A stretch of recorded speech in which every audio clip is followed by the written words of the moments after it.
Muito bom dia, uma excelente sexta-feira para você que está começando mais um dia comigo, ao meu lado, aqui no canal do Lessa, para já começar essa sexta muito bem informado, chegando com as primeiras notícias do Fluminense, que vai para a última rodada da fase de grupos da Copa Sul-Americana, tendo que vencer o Once Caldas no Maracanã. Aquele cenário que a gente já imaginava, porque ontem o Once Caldas confirmou o favoritismo e venceu o San José da Bolívia por 2-1. Jogo até um resultado até mais apertado do que a gente imaginava. O Secaldes, é verdade, que não jogou nada, né? Jogou mal pra caramba, fez o suficiente ali também para ganhar o jogo. Enfim, mas eles conquistaram os 3 pontos. Agora, na última rodada da Sul-Americana, eles naturalmente vão jogar pelo empate, né, para chegar a 13 pontos, o Fluminense fechar com 11 na segunda posição. Então, não resta outra alternativa que não uma vitória obrigatória no Maraca, para que o Fluminense possa sair com essa liderança do Grupo F e, consequentemente, garantir vaga direto na fase oitavas de final, evitando um playoff com o time vindo da Copa Libertadores. Neste momento, se a fase de grupos tivesse acabado agora, o Fluminense enfrentaria o Sporting Cristal do Peru no playoff. Tá? Só para vocês terem uma noção, é claro que isso vai mudar ainda com os jogos da Libertadores, a última rodada, com os jogos da Sul-Americana. Mas, enfim, eu acho que não tem... Já falamos muito sobre isso aqui, sobre a obrigação do Fluminense fechar essa fase de grupos sem liderança, evitar esse playoff. E aí, o que vier nas oitavas de final, tem que encarar, não tem para onde correr. A gente espera que o Fluminense possa confirmar de uma vez por todas essa classificação. E aí, o que vier depois nas oitavas de final, aí não tem escolha, tem que ir para cima. E já naturalmente, começa uma outra competição. Vou te convidar para você deixar o seu like aqui, é muito importante, né? Sempre lembrando aquele pedido especial de uma coisa que não custa nada, né? É de graça, o seu like, o seu comentário também, se inscrever aqui no canal do Lessa, sempre muito importante a participação de vocês, de todas as formas possíveis. O canal só cresce desse jeito e vocês são fundamentais. Na verdade, é a razão da existência aqui do canal do Lessa. Vamos para notícia aqui muito importante, que não é de Fluminense, mas é uma notícia muito importante sobre futebol brasileiro, porque Edinaldo Rodrigues foi afastado da presidência da CBF. Finalmente, mais uma decisão do desembargador Gabriel de Oliveira Zéfiro, do Tribunal de Justiça do Rio de Janeiro, que afastou o Edinaldo nesta quinta-feira, e dessa forma nomeou Fernando Sarney, que é um dos vice-presidentes da CBF, como o interventor, determinando que novas eleições sejam convocadas o mais rápido possível. Bom, a gente já acompanhou história parecida antes. O Edinaldo já tinha sido afastado da CBF. Em 2024, no entanto, uma liminar concedida por Gilmar Mendes acaba recolocando o Edinaldo na presidência. Na verdade, ele foi afastado no final de 2023. Um mês depois, o Gilmar Mendes concedeu uma liminar que recolocou o Edinaldo na presidência da CBF. Dessa vez, a suspeita é de uma assinatura falsa naquele processo eleitoral que acabou confirmando a reeleição do Edinaldo Rodrigues, uma suposta assinatura falsa do Coronel Nunes. Isso que está sendo investigado, principalmente é isso que está sendo investigado neste momento. Inclusive, o desembargador convocou o Coronel Nunes para depor, mas devido a questões de saúde, ele não pôde comparecer. E a partir daí, ele cancelou a audiência e aí tomou a decisão do afastamento do Edinaldo Rodrigues. Mas você acha que ele vai deixar isso barato? Obviamente que não vai. Ele já pediu ao STF para anular a decisão. Essa decisão que o tirou da presidência. E adivinhe, quem é o responsável, o relator do recurso que vai determinar o futuro do Edinaldo Rodrigues? Gilmar Mendes. Gilmar Mendes é sócio de um instituto de educação responsável pelos cursos da CBF Academy. E anos atrás assinou um contrato milionário com a CBF. Mas eu falei recentemente sobre esse caso aqui com vocês e a gente sabe como funciona a política, a gente sabe como funciona o jogo de interesses. Nada é por acaso. Absolutamente nada é por acaso. O Gilmar Mendes está vendo que a casa está caindo para o Edinaldo. E o nome dele está no meio. Ele até, inclusive, recusou um pedido de afastamento imediato do Edinaldo, recentemente. mas chega uma hora em que não dá para segurar. E aí o que eu imagino que vai acontecer? Gilmar Mendes ou seus representantes da empresa, do qual ele é sócio, certamente vão já iniciar ali um acordo para tentar costurar ali um acordo com uma possível nova gestão da CBF, com um possível novo presidente da CBF. E aí, fatalmente, imagino eu, Edinaldo Rodrigues será uma peça descartável para Gilmar Mendes nesse tabuleiro. É uma suposição que eu estou fazendo, evidentemente, mas sabemos como as coisas funcionam aqui nesse país, né? Por que eu estou falando isso também? Porque já há, meio a essa crise na CBF, 19 presidentes de federações já pedem renovação e, inclusive, querem mudanças profundas na CBF, ou seja, estão virando as costas para Edinaldo Rodrigues. Um deles, inclusive, Rubens Lopes, aqui do Rio de Janeiro. No início da semana, o presidente, ainda no cargo, reuniu os dirigentes para passar o cenário político, mas saiu do encontro sem qualquer manifesto de apoio no momento delicado da CBF, ou seja, já pularam do barco. E a gente sabe que o que sustenta o presidente da CBF são as federações. Bom, só de ver o Edinaldo Rodrigues longe da CBF, se Deus quiser isso vai ser confirmado, só de ver esse cidadão incompetente, para não dizer outras coisas, fora da CBF, já é um alívio. Mas infelizmente não anima muito, né, porque o substituto desse jogo de cartas marcadas, que é o futebol brasileiro, não dá para esperar muita coisa. Infelizmente não dá para esperar muita diferença. Queria eu ter alguma esperança de fato de alguém que viesse com o intuito de realmente melhorar o futebol brasileiro, que agisse, levando em consideração aspectos importantes para que possamos avançar em pontos fundamentais, como calendário, como gramados, como a organização das competições, enquanto a liga não é criada de fato. Enfim, eu queria ter esperança de algo maior, mas infelizmente, peço para vocês, eu não tenho, mas o fato de olhar para a presidência da CBF e não ver Edinaldo Rodrigues, isso por si só já é um grande alívio. O Sarney, inclusive, deu uma entrevista falando que não vai mexer na situação do Carlo Ancelotti, que ele seguirá com o técnico da seleção brasileira e o contrato será mantido. Aliás, bem-vindo, Carlo Ancelotti. Bem-vindo, Carleto. Seja bem-vindo ao futebol brasileiro. Você nem chegou, hein? Você nem chegou, já tem presidente afastado, estabilidade do caramba. Meus amigos. Mas o dinheiro compensa, né? É muita grana. Vamos ver o que vai acontecer nos próximos capítulos dessa crise na CBF.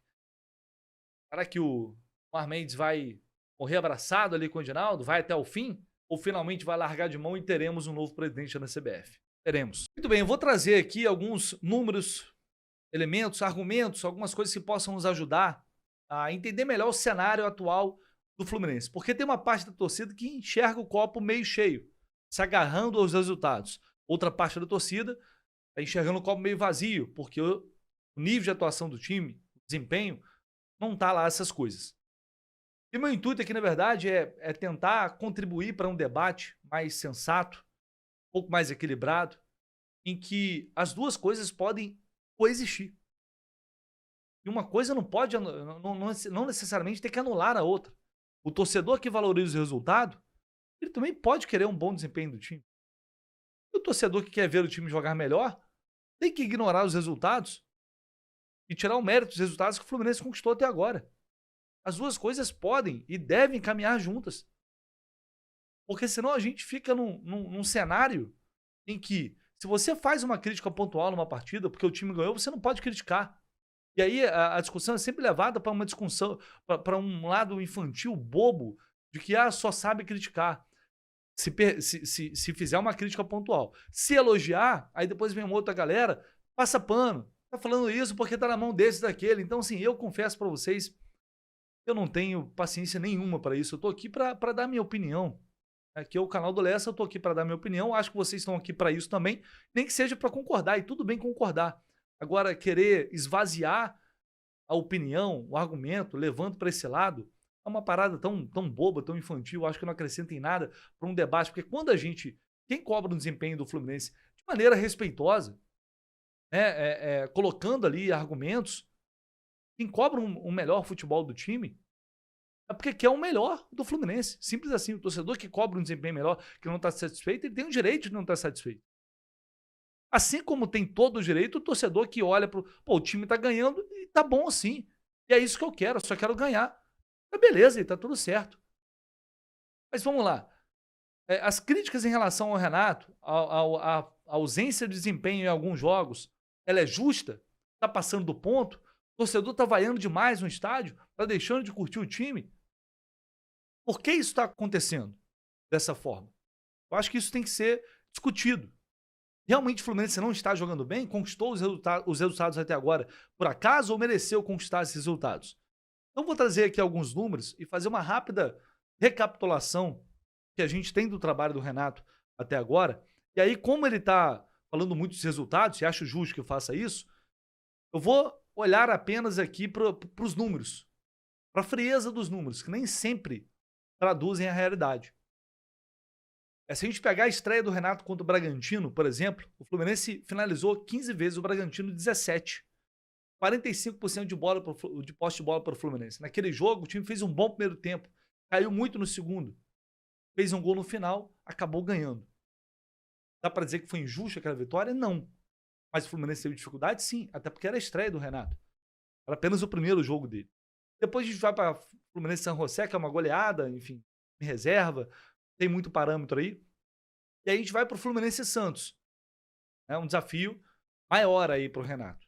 E aí o Fluminense vence o Santos, também numa situação complicada, mas veja só, 13 finalizações contra 4 do Santos. Foram 59% de posse de bola naquele jogo. O gol, ele é meio na sorte. Chute do Samuel, desvia e sai o gol, o time vence. Com dificuldade, sim, mesmo finalizando mais, com dificuldade de criação, e algumas coisas que a gente tem observado nessa equipe. Mas o Fluminense venceu. E não fez um grande jogo, não fez um bom jogo. Mas se um time merecia ter vencido aquela partida, esse time era o Fluminense, indiscutivelmente. Depois vem o Corinthians. Aí uma vitória para mim incontestável. Faz um primeiro tempo ok, o segundo tempo muito bom lá na arena e vence. Não tem o que falar desse jogo. Vem o Fluminense e Vitória. É um jogo muito decepcionante, porque não foi uma partida ruim. Num todo assim, pegar os melhores momentos ali, o Fluminense teve oportunidades para fazer mais gols. Mas veja bem, finalizou 11 vezes contra 7 do Vitória, teve 62% de posse de bola, muita posse de bola, mas acaba dando mole naquela jogada, fatídica jogada, não matam ali o ataque do Vitória, os caras vão lá e conseguem fazer um gol. Um resultado que foi decepcionante, muito decepcionante. Nesse caso, o resultado foi mais decepcionante do que a partida. Né? Aí vem o Fluminense e União Espanhola. Um time reserva lá no Chile, né? Um jogo horrível, mas time reserva. Botafogo e Fluminense, jogo horroroso. Talvez pelo nível do adversário, né? Ser time titular, eu acho que foi a atuação mais decepcionante, talvez, do Renato, sem dúvida alguma. Foi um amasso que o Fluminense levou no Botafogo. Aí é um adversário com mais qualidade. Vem o Fluminense e Aparecidense. 26 finalizações do Fluminense no jogo contra 9 da Aparecidense. Muitas finalizações. Mas uma vitória magra, por 1-0, não mata o confronto. Um jogo assim sem tanta inspiração, com muitos chutes, mas pouca inspiração. Ou seja, uma dificuldade enorme de transformar essas chances em gols. Que a gente tem observado nessas partidas, como o jogo agora contra a União Espanhola. Mereceu vencer? Claro que mereceu, mas contra o Aparecidense da Série D, podia esperar outra coisa. É mais do que obrigação do Fluminense. E aí enfrenta o Sport depois, a lanterna da competição. Não venceu no campeonato. Finaliza 20 vezes contra 11. Tem 63% de posse de bola. Mas ainda assim, sofre, tem que ralar bastante para ganhar dessa equipe. Tecnicamente é inferior, não por acaso está ali na lanterna do Brasileiro. Aí vai lá para Bolívia, jogo horroroso, time reserva, ok, aquela derrota vergonhosa também, mas com time reserva. Vem o Atlético Mineiro, o Fluminense consegue competir ali no primeiro tempo, segundo tempo parece estar melhor, dá a entender que vai ganhar a partida, mas no final, em 15 minutos, acaba entregando o resultado. Por que eu estou fazendo toda essa recapitulação aqui? Se a gente olhar só para os resultados, o Fluminense perdeu 2 jogos para Botafogo e Atlético Mineiro. Fora de casa. Né? A gente trocar ali o tropeço com vitória pelo jogo que o Corinthians ganhou fora, tá tudo muito bem, muito dentro da normalidade.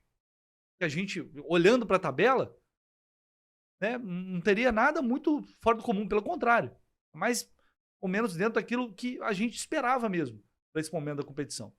Então, em termos de resultado, é indiscutível. O Renato justifica, até agora, o trabalho do Renato é muito baseado no resultado, e ele valoriza os resultados, e ele, não dá para dizer que ele está errado, claro que não. Mas a gente sempre lembra que isso é muito... os treinadores, normalmente, tratam isso de acordo com a conveniência. Né? Se o time está jogando mal, mas está ganhando, valoriza os resultados. Se o time está jogando bem, mas não ganha, valoriza o desempenho. E quando a gente fala em melhora de desempenho, eu cansei de falar isso aqui, mas algumas pessoas não querem ouvir, né? Quer só ali pegar, falar que, nossa, você só sabe criticar, só sabe reclamar. Eu cansei de falar aqui. Ninguém espera um show. Ninguém espera um Fluminense jogando pra caramba, trucidando, goleando todos os adversários. Não, não é isso. Mas o que eu acho que o torcedor quer ver é um time jogando melhor. É um time com um repertório maior. Parece que o Fluminense ele tem a sua organização, mas vai pro jogo e faz um jogo freestyle ali. Vamos jogar aqui e ver no que dá. A gente não vê muito padrão. Vem falando muito sobre isso. Falta identidade. Esse Fluminense desde o ano passado. Falta uma identidade de time. Repertório de jogadas. Hoje, vou indicar para vocês o vídeo, como sempre, fazendo um grande trabalho, um amigo Renan Reis, da Laranja Tricolor, canal do Laranja, só você colocar. Eu vou deixar o link aqui embaixo. E aí vocês deem uma olhada aqui nesse vídeo depois. Estou sugerindo porque é um conteúdo interessante. Ajuda a explicar o atual momento do Fluminense. Tem uma jogada, basicamente a principal. Qual a principal jogada do Fluminense? John Ares. Samuel Xavier. Tanto Samuel Xavier cresceu de rendimento ofensivo e quase tudo sempre sai ali pela direita, até porque do outro lado tá difícil. Então sempre jogadas do John Ares, que vai na linha de fundo, levanta a bola, o atacante faz o facão, o ponta normalmente fica sozinho. A intenção é essa para cabecear. Vários gols do Fluminense têm saído assim. Esse é o único padrão que o Fluminense tem. Mas será suficiente para os principais jogos da temporada, para enfrentar os principais times? Acho que essa é a discussão. Esse é o debate. Esse time não pode jogar mais. A gente pode chegar à conclusão de que esse elenco é mediano. E não tem para onde ir. E aí tá tudo bem. Só que eu não vou falar, depois vou falar, a diretoria que montou essa merda desse time. Não, eu não vou ser hipócrita. Por que eu tô falando isso? Porque o Fluminense fez uma reformulação. Quando muitos desses reforços foram contratados, eu e muita gente, nós elogiamos os jogadores mais jovens, o Hércules, o Canóbio. Assim, o que a gente debateu, sim, valores. Mas o Fluminense vai para um mercado inflacionado e gasta muito dinheiro. Isso aí é indiscutível. Valores, cansamos de discutir. Mas jogadores veteranos que saíram, rejuvenesceu um pouco mais o time, deixou o time um pouco mais jovem. Chega ali o Canóbio, tem os garotos subindo, promessas como o Lescano, como o Lavega, jogadores que chegam como apostas. Tem um meio ali, chegando o Hércules com Bernal, que já estava no elenco, o Fuentes já estava no elenco, e aí o Martinelli, Nonato, com mais opções. A zaga, sim, a zaga foi ponto ainda, e ainda bem, eu falei muito sobre isso lá atrás, era um problema. O Fluminense vai no mercado, contrata 2 jogadores do futebol peruano, e eu pergunto, já perguntei isso. De time no Brasil já foi de ponta, já foi no futebol peruano contratar 2 zagueiros para jogar. A zaga quando o Thiago Silva não joga é essa. Isso já era um problema óbvio, continua existindo, não foi corrigido. Assim como o centroavante, era outro problema óbvio, outra carência óbvia que esse elenco tinha e não foi resolvido, porque se apostava numa retomada do Cano, que a gente não sabe, ou não poderia saber como que seria a temporada dele. E agora o Cano está lesionado e só tem o senhor Everaldo. Então, que o elenco tinha carências, tinha. Mas muitos desses jogadores que chegaram, que infelizmente não estão rendendo o que deles se esperam, a gente acreditava que, tem um time mais equilibrado, um time mais forte, mais jovem, com mais saúde. Eu não vou ser hipócrita aqui de falar, é tudo uma merda. Não. Tem carências, a gente cobra essas carências e elas precisam ser corrigidas urgentemente. E aí é o que acaba acabo dando razão ao discurso do Renato, porque alguns jogadores realmente não estão bem. E ele está tendo muito problema com lesões agora. Aí é um outro aspecto. A gente, obviamente, tem que levar em consideração isso. São muitos jogadores lesionados, são muitos jogadores que tecnicamente não estão bem, mas eu vou entrar num outro ponto aqui, desculpa. O Renato, quando chega, ele sabe das condições. E, novamente, desculpa, ele ganha muito bem para isso.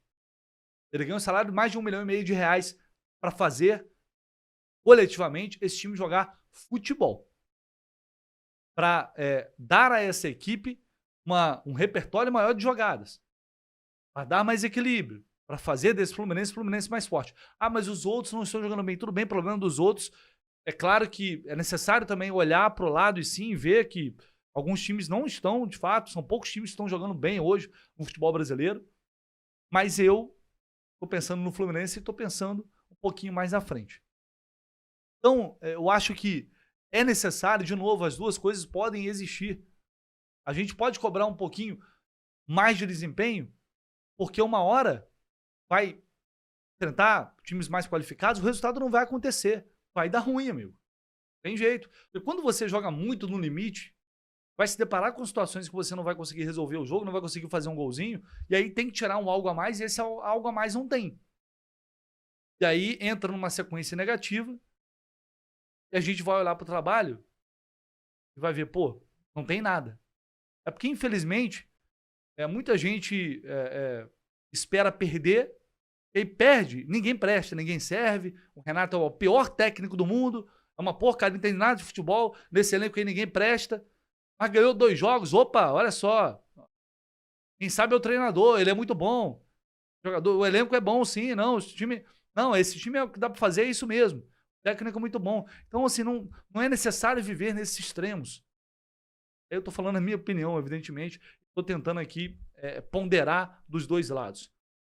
O Fluminense do Renato é um time que, neste momento, é efetivo em termos de resultado. Ele conquista resultado. E para muitos isso é suficiente. O Fluminense do Renato, ele tem resultados e ele fez por merecer a maioria desses resultados. Vai ser suficiente? Não dá para saber. Mas o Fluminense do Renato ainda não joga um futebol muito melhor do que o Fluminense que já existia. Eles não tem tanto. É um time que ataca um pouco mais, é um time que se solta um pouco mais. Mas quando você olha taticamente em termos de repertório, você não vê muita diferença assim. E eu acho que a gente tinha expectativa de ver ali uma mudança bem significativa em relação ao que vinha sendo feito. Talvez seja essa. Um pouco a decepção de muita gente que esperava um pouco mais e não teve, por enquanto, esse pouco mais. Eu acho que é justo o torcedor que quer ver o time jogando um pouco melhor, que quer ver um Fluminense mais forte, quer ver um Fluminense mais agressivo. Não vejo problema nenhum nisso. Para fechar, eu vou falar o que eu disse recentemente. Se o elenco do Fluminense é mediano, ele é um elenco nota 6,5, é um elenco nota 7, talvez. Se ele é bem trabalhado, ele é bem treinado, ele pode chegar a um 8. Pode chegar a um 8,5. Que foi o que aconteceu lá em 22, 23. O tempo passa para alguns jogadores, está passando, né? Ganso, Keno, Cano, o próprio Samuel, o tempo está passando para esse cara. E aí, se esse elenco não é bem treinado, ele não é bem trabalhado, o coletivo não evolui, o elenco que é 6,5, 7, 6,5, ele cai para 5.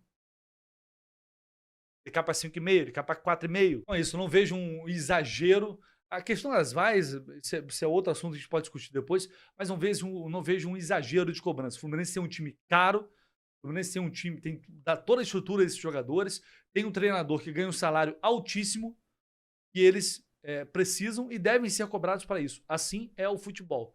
É o que eu falo, dentro de um respeito, dentro de uma coerência, que aí cada um estabelece a sua, é normal, é natural, e aquele torcedor que está satisfeito, que vai se agarrar ali aos resultados, tá tudo bem também. E é aquela parada. Se continuar vencendo, eu quero. Continuar vencendo, atropelando todo mundo, conquistando, chegando lá na frente, avançando nas competições, mesmo sem jogar tão bem assim, acho que todo mundo vai querer. Mas aí é particularmente a minha visão. Eu não sei, lá na frente, quando a temporada afunilar mais, vem Mundial por aí, adversários mais fortes, eu não sei se isso vai ser suficiente. Fechou, pessoal? Deixa aí o seu like, se inscreva no canal. Seu comentário também, como sempre, é muito bem-vindo. Ao longo do dia voltamos com muito mais informações. Tamo junto.